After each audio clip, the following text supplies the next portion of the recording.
Hi, my name's Elliot Kay, and I am the co-founder of Speaker Express, and I'm here in this interesting virtual world here to give a presentation about how to connect with your teams, your employees, and your clients remotely. It's crazy times we live in, uncertainty, landscape of businesses changing, everything's going online. There will be an offline one day, but until then, we need to move with the business, we need to move with the trend, and right now it's about getting your business online, remaining engaged with your employees, your teams, and of course with your clients. Now, I've done a lot of pitches online, I've done a lot of trainings online. So what I've done is I've distilled a lot of my insight, a lot of my knowledge, and I'm going to share that with you over the next few minutes throughout this presentation. Now, normally, of course, this would be a talk. I'd be standing, we'd be looking each other's eyes, we'd be talking, we would be asking each other questions, but this is a presentation. So do feel free at the end, my details will be there for you to ask me any questions in any way I can support you. I will.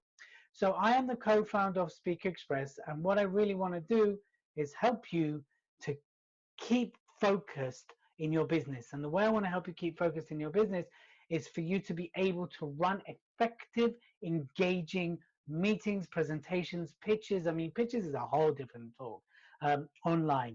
But I'm the co-founder of Speaker Express, and we've been around since 2011. We've trained thousands of business owners and entrepreneurs, from solopreneurs all the way up to big SMEs, millions turnovers, etc. We've worked with growth accelerators, the BBC, NatWest. We've helped people get onto Dragon's Den and raise funding. And what I'm about to share with you literally is all from my insights and learnings and doing. I myself recently has raised investment as well. So everything I'm teaching you comes from practical application. We've worked with startups right from concept all the way to big corporations, and everything we teach is about using speaking as a growth tool, using presenting to further cement yourself as a thought leader in an industry, in a business. So that is what we specialize in. And yes, we can help you be a speaker, but what we really want to do is help you speaking to grow your business, and right now to use speaking to maintain your business, to use speaking to keep your teams motivated and inspired and with the ability to keep going. And that's really what we aim to do. So our whole ethos is speaking as a business tool. And that's exactly what I'm going to show you in this presentation.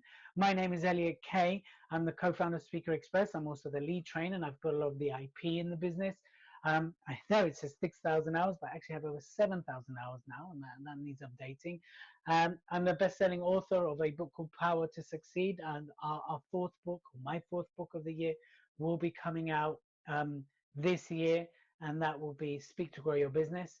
I'm also a co-founder of another business called Strategic Brilliant Services. I'm a consultant to a government-backed scheme, and what I love doing is being a mentor at the Princess Trust, working with young entrepreneurs, young professionals who are coming through the ranks, who are building businesses, and hopefully will make this world a better place. And I truly love that. Here's an interesting stat for you. So according to Forbes, 70% of people that have integrated speaking attribute the growth of their career or business to that. 20% would hide and do anything they could not to present. So I hope moving forwards, when you're doing these calls, when you're doing this online virtual world, team building or pitching to your clients, that you quickly move into that 70%, because the sooner you own this stuff, the sooner you get to grips with this, actually, the quicker you'll find your business will sustain, maintain, keep market presence, and also grow. So this is the time to do that. So this is all about how to connect, engage, and remotely with your teams. Now I'm going to take you through 3 different sections: setting up for a remote meeting, what to do during the call, and of course how to follow up as well. So we'll talk a little bit about that, and by all means after this send me any questions you might have, because I would love to answer them. So first things first, let's talk about technology. As you can see, I'm using a Bluetooth mic, but what's really important is you test your technology. The amount of times I've been on calls that people haven't tested it, things go wrong, and the mic's not quite working. Can you hear me? Can you hear me? They don't know how to unmute themselves, or even worse, when you've got a big group, you don't know how to mute everybody, so you're the speaker. Definitely test your mics, make sure they're working. I have another one here that I use. So it really does depend, what you're doing, but make sure you do test technology before you even got there. Make sure you're on 20 minutes early to iron out any kinks. And it's important to test the mic, test the headphones, and any other aspect that could go wrong, right? This is the thing. Anything that could go wrong potentially will go wrong. So you want to test it, be able to deal with it so you can fix it very quickly. Of course, test your connection. Again, I run a company out in LA, and often their connection wasn't quite right. My connection wasn't quite right. So very quickly you'll be able to have the alternative ways if you quickly need to dial in versus run it on your laptop, and vice versa if they need to quickly join via dial. All these different aspects is so important to the having an effective and engaged call as well. Now, of course, what will really help engagement is sending out the agenda ahead of time, really plan it carefully and invite the right people. Here's the thing, does everybody need to be on the whole call, or could you break it down, segmented, say, this part is for these people and then you let them go, this part is for these people, you let them go. So that way it's very effective. People know their role on the call, and they also know the timeline that they're going to be on the call. And again, that keeps engagement, keeps the energy up, versus someone sitting there going, oh, why am I here? Or when are you going to get to me? Or how's this relevant to me? So just make sure that that's a big part of it, that only the appropriate people are on the call as well. Now, if you're doing a daily company call, we'll go into that a little bit more. But again, make sure people know how long it's going to last, what is the reason behind it, what is the expectations when they attend, and that way you can keep them highly engaged, keep the energy up, just like you would offline. You need to maintain that same mentality. If you're in a room, you want to make sure everyone's looking up, everyone's engaged, everyone is taking part, they know why they're there, what they're there for. That is so important. And of course, here's a great thing, make sure everyone has the link, send it out several times before, even 5 minutes before, a minute before. You'll be surprised how quickly links get lost, don't arrive.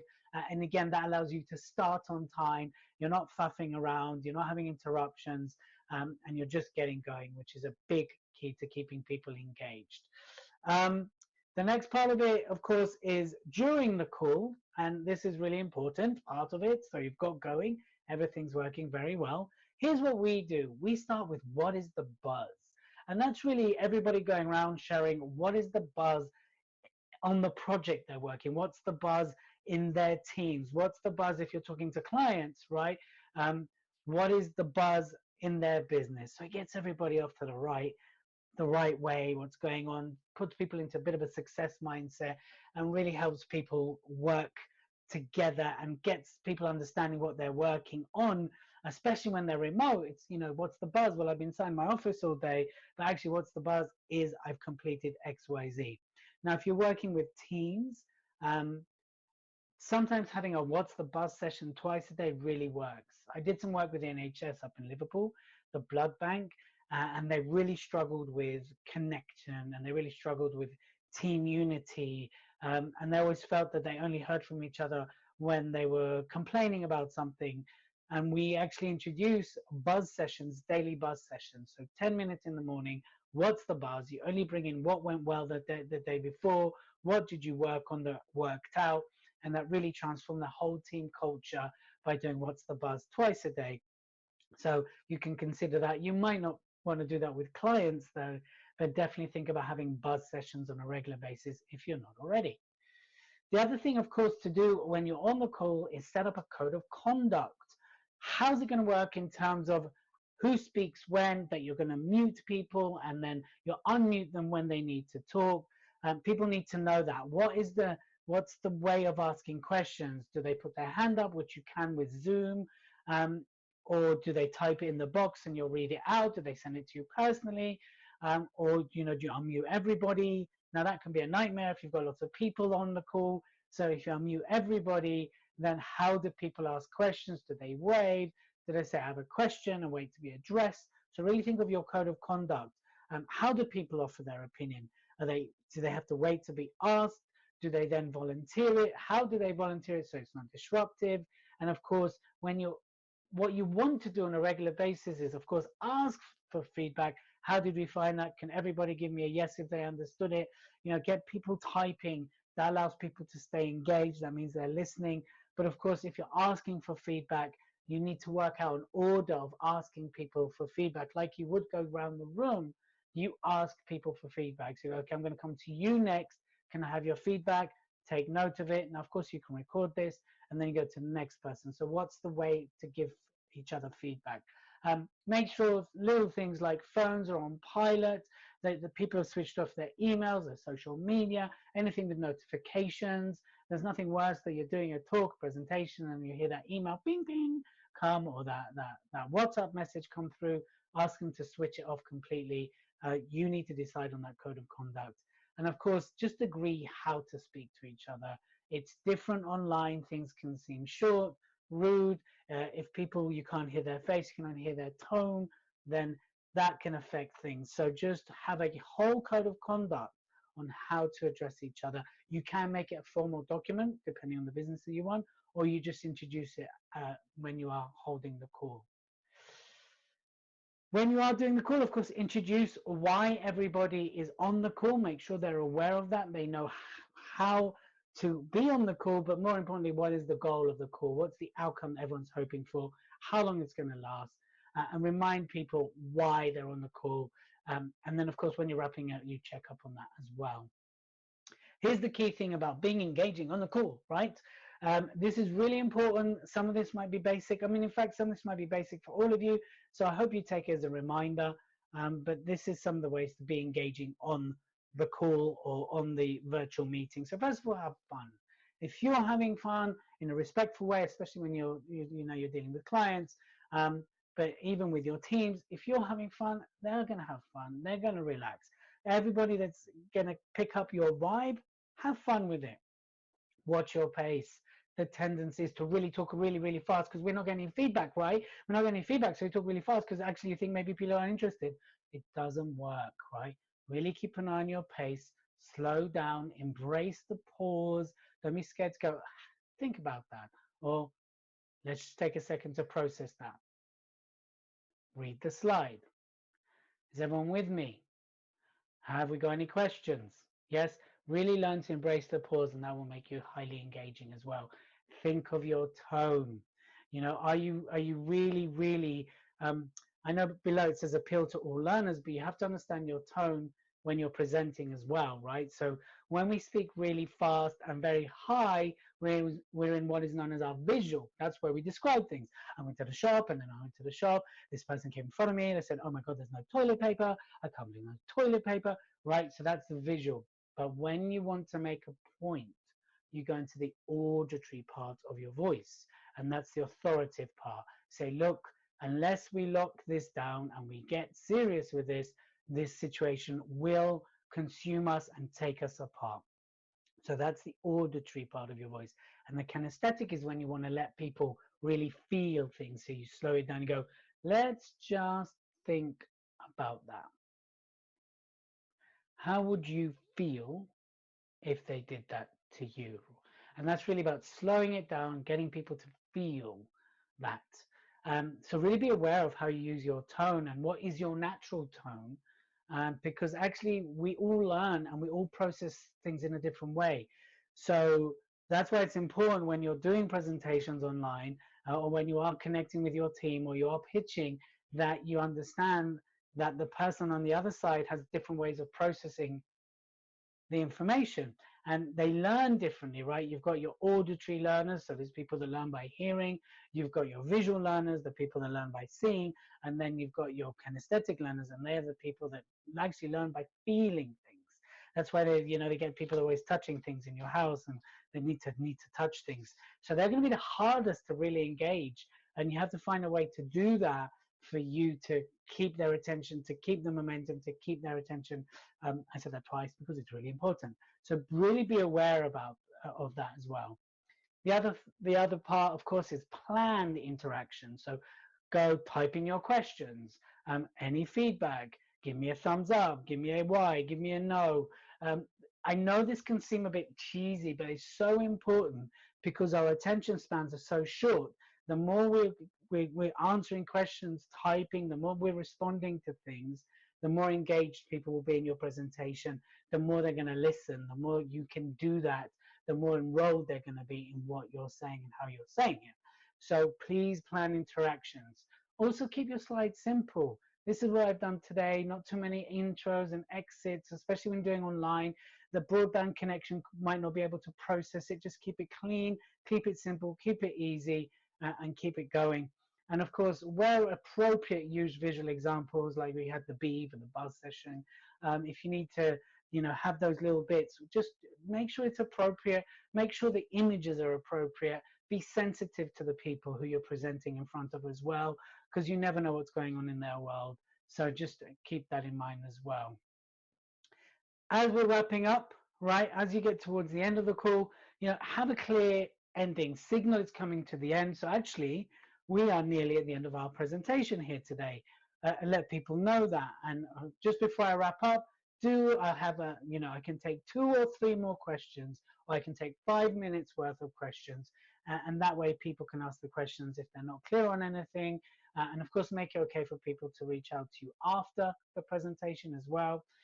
Summarize the call, say, look, I would summarize something like, excuse me, something like, well, I hope you've enjoyed this presentation today. If I can help in any way, go through any of the points that I've raised, from the technology to the conducting the call, to summarizing the call, summarizing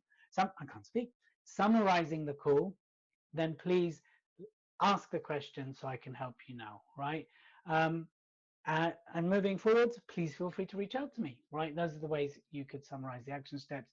And of course, if there are any call to actions, such as, Lucy, you are going to call me tomorrow. Elliot, you are going to email me that document. Amy, you are going to send me your details. Emily, you are going to, and just remind people of key actions. Now, of course, they should have done it themselves, but just remind people, especially when it's been a heavy, informative presentation, what you want to do is make sure that you remind people of their action steps as well. And now closing the call, right? We've closed the call. Just remember the follow-up part. Just remember, if you say you're going to do something, do it and do it quick, i.e., I'm going to send you these slides, you get them sent. I'm going to send you this recording, you get it sent. Just get it done, because life and business and office and requests and demands are going to get in the way. So make sure you download it and get it sent. And that's how you arrange or any action steps that you said you would personally do after the call, get them done. Do the follow-up quickly, because that can be really the case between winning a sale or losing a sale, or maintaining momentum or not maintaining momentum. So that has been literally the presentation about how to connect with your teams and clients during this really interesting time we're in. So just remember, there's the whole setting up, look at the technology, right? Look at who needs to be on the call, make sure everybody has the links. Then during the call, make sure you're having fun. Yes, leave room for pause, have the code of conduct, everything like that. Keep the slides easy and simple. And then, of course, do what you say you're going to do. Follow up, send it out, get it done quickly. So that's me. I'm Elliot Kay, right, co-founder of Speaker Express.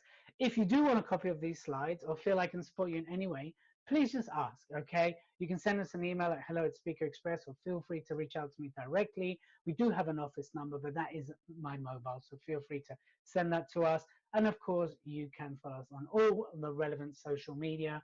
I really hope you had value. I really hope you had a few aha moments, a few insights. If anything is clear or unclear, then just reach out. I'll be happy to support you.